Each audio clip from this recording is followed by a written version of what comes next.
જૂનાગઢ જિલ્લા પંચાયત દ્વારા જિલ્લાના સરપંચશ્રીઓ, તલાટી કમ મંત્રીઓ અને પંચાયતના અન્ય કર્મચારીઓ માટે તાલીમ યોજાઈ હતી।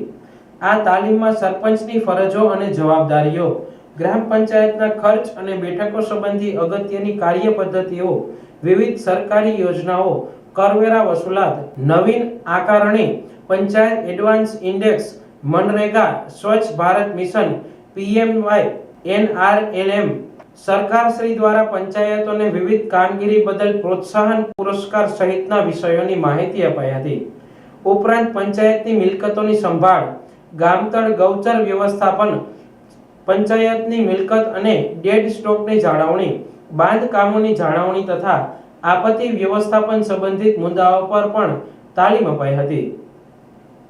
આ પ્રસંગે સરપંચશ્રીઓ, તલાટી કમ મંત્રીઓ અને પંચાયતના અન્ય કર્મચારીઓ તરફથી સારો પ્રતિસાદ મળ્યો હતો। તેમની આ તાલીમ તેમના રોજબરોજની ફરજો, કામગીરીમાં ગુણવત્તા, સ્પષ્ટતા અને આત્મવિશ્વાસ વધારશે તેવા પ્રતિભાવો તેમણે આપ્યા હતા।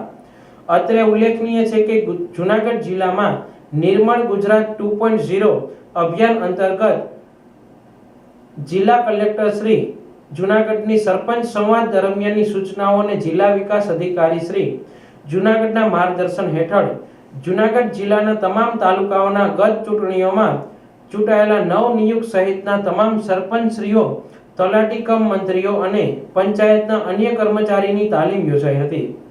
આ તકે જિલ્લા અને તાલુકા કક્ષા અધિકારીઓ, નાયબ જિલ્લા વિકાસ અધિકારી, સમાજ કલ્યાણ અધિકારી, આરોગ્ય વિભાગ સહિતના અધિકારીઓ અને જિલ્લા તાલુકા પંચાયતના પદાધિકારીઓ આ તાલીમમાં ઉપસ્થિત રહ્યા હતા અને સરકારશ્રીની વર્તમાન યોજના અને કામગીરીઓ સહિતની બાબતે માર્ગદર્શન આપ્યું હતું।